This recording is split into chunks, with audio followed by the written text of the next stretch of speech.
Hello everybody and welcome to my second episode of Women in Tech. Today I'll be interviewing Charlotte Richmond, and she's been working at Amy, a data and technology consultancy, for 3 years. She's been an internal recruiter for 8 years and is currently studying her CIPD and raising a 4-year-old. She's really passionate about mental well-being and increasing diversity in tech. Hi Charlotte, welcome. Hello. So the first thing I want to ask you is, what do you love most about your role? I love working with people. That's something that I was always really passionate about, is actually working directly with people, and being an internal recruiter, I get to go on that journey with people and speak to so many different types of people, from potential candidates to people that we're hiring. But then it doesn't stop there. I get to go on that journey with them as they join the company as well. So yeah, people is the best part of my role. Thank you. That's really good, good insight there. So in terms of your role within tech, do you see any particular challenges being a woman in tech that you don't see with the men in your company? I think specifically being a consultancy, that can put women off. And quite often I'll speak to people and, we'll talk about consultancy life, sometimes living out of a hotel room for weeks on end, months on end on particular projects, as we're a UK-wide client base. And it's more often obviously women that will say, unfortunately, I can't travel. I've got young kids at home, or I've got to do the school drop off and pick up and that sort of thing. We do get men that will say that as well, but it's majority women. So I think from the specific industry that we're in a consultancy, that travel element and time away from home is a really big blocker for women. So I'm quite interested to hear, for you, returning to work after maternity leave and continuing your role within a consultancy, are there any things that you found particularly challenging, and how have you then been able to kind of cope with those challenges? I think for me, the biggest challenge was perception. I do travel for work, although I'm not a consultant. I do travel quite a bit for work, and it was actually other people's perception that I shouldn't be doing that. And I always had to fight against my want and need to be an employee as well as a mother, that I wanted to travel, and my child was perfectly happy at home with daddy or with my sister who helps me out with childcare. So yeah, kind of having to fight against, even with my own friendship group and family, having them say I should be at home more, was quite frustrating. A good balance now, where I obviously right now we're all working remotely, I'm able to do what I need to do on both counts. And I think I've kind of made those people that questioned it realise that just because you become a parent, and it goes for both ways, men and women, you don't have to be at home all the time. You can still have that career and those goals, and travel can be a part of that. Thank you.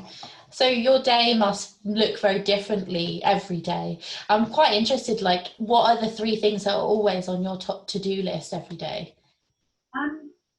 So I do a lot of pre-screen. So I'm constantly looking at CVs and profiles and sourcing candidates. So if every day there's pre-screen calls in my calendar, I've got a colour coding system going on now to help me. So a lot of purple, that's my pre-screens. And really just a big thing for me is keeping in touch with everyone and keeping up to date with candidates. So I always set time aside to catch up with people. If we've got people that are going to be joining us soon, just to say a quick hello and see how they're doing, if they've got everything they need. I think for me, it's a really big priority, just making sure that there's that communication channel. It's more so now than ever, because it's not like people are coming into an office environment when they're interviewing. It's just making sure that they know who to go to and who they can ask questions of.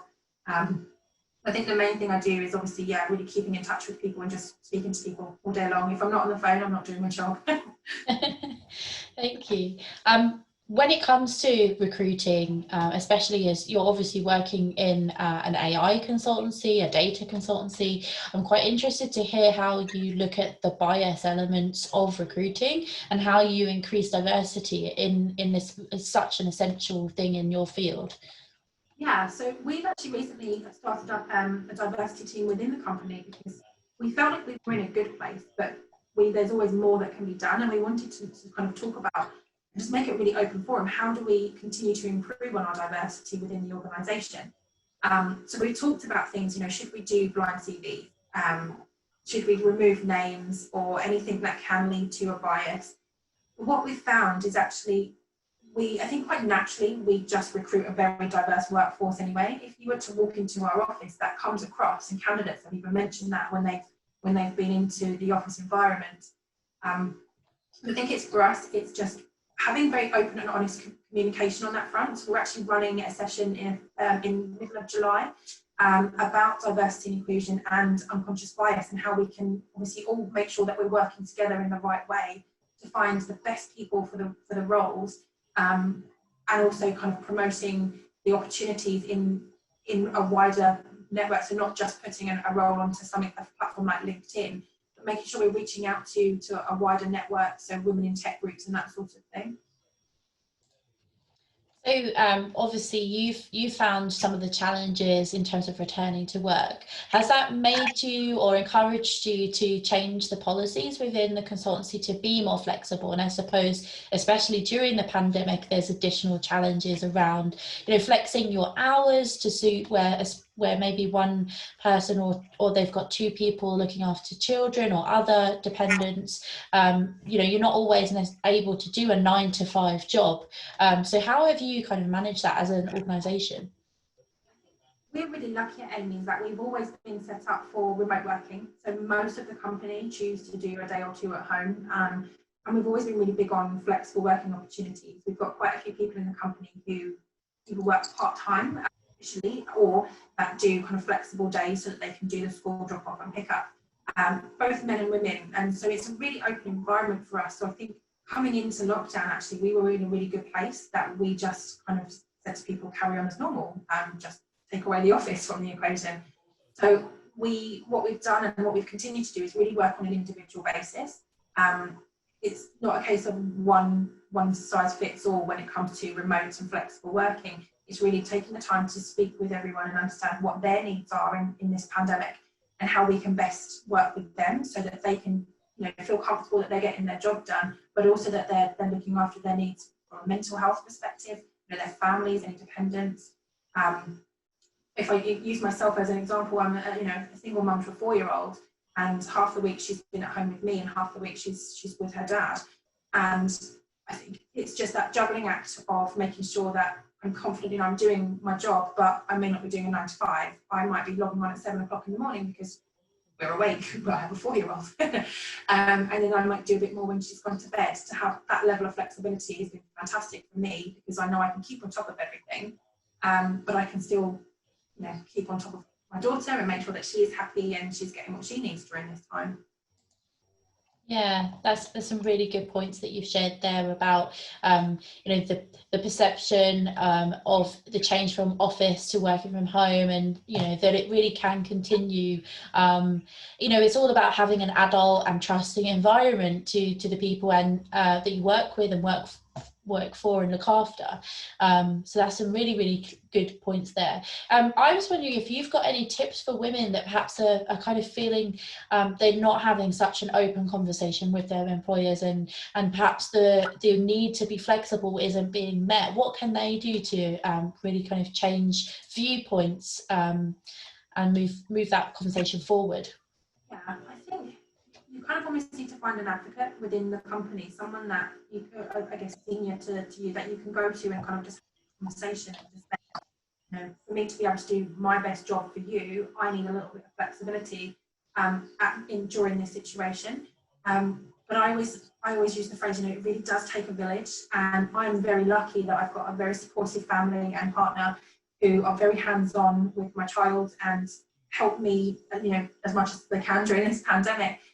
So I think it's just reaching out and building your village and getting that support you need, even if it's just a conversation with someone on the phone, just some time to talk through what would work for you. And I think understanding what that flexibility needs to look like. And then if needs be, talk to the HR team in your company and find out what your rights are. You can ask for flexible working. And I think during these times, that's definitely something, a request that should be heard. So yeah, I think it's just kind of reaching out. Communication is key. Just talk to other people, talk to other women in the same situation, find out what other people have done and what's what's worked for them. Just seek that advice, and then escalate it, hopefully in a really positive way as needed. Thank you. And have you had guidance along the way in terms of your career in tech, and is it something that you see happening more of, where women are guiding more women, or do you still see that there is a need for that to be increasing? I think there'll always be a need for that to increase. Unfortunately, I think we've obviously come leaps and bounds, but I think there will always be a need to strive for better. I'm very lucky in that I report into a female director in Amy, so I report into Lisa, and having a woman, I don't know if it makes a difference, but having a woman that I report into for me has been a really positive thing, because I felt that mentorship and guidance has been different to when I've reported into male managers and directors.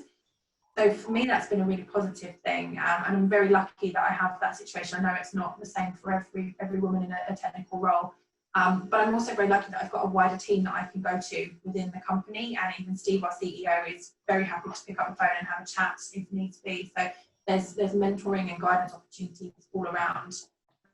Yeah, I think there's always more that can be done on that space.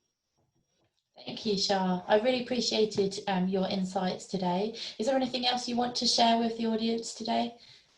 I think it's just really reiterating that work is vital. I know from my own perspective, having gone through a breakup and counselling, which I'm very open and honest about, if it wasn't for that support network that I had in place, it would be a very different story right now, I think, from me being happy in my career and in my role as a mum. So yeah, just build that support network, reach out, don't suffer in silence. Some great final thoughts there. Thanks, Char. I appreciate your time today, and we'll be sharing this with our audiences soon. Thank you very much for your time, Ellen.